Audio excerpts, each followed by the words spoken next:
आपल्याला चॉकलेट बनवण्यासाठी लागणारे साहित्य म्हणजे डार्क कंपाऊंड आणि मिल्क कंपाऊंड. चॉकलेट सजवण्यासाठी लागणारे साहित्य म्हणजे बदाम आणि काजू. आपण पहिले पाणी उकळायला ठेवूया, कारण की आपल्याला चॉकलेट डबल मेथडने करायची आहे.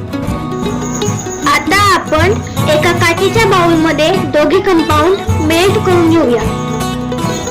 अशा प्रकारे आपण हलवून कंपाऊंड मेल्ट करून घेऊया. आता आपण कंपाऊंड हलवून घेऊया. काचेचे बाउल गॅसवरून उतरवल्यानंतर तसेच राहू द्यावे, कारण त्याच्याने कंपाऊंड कडक होत नाही.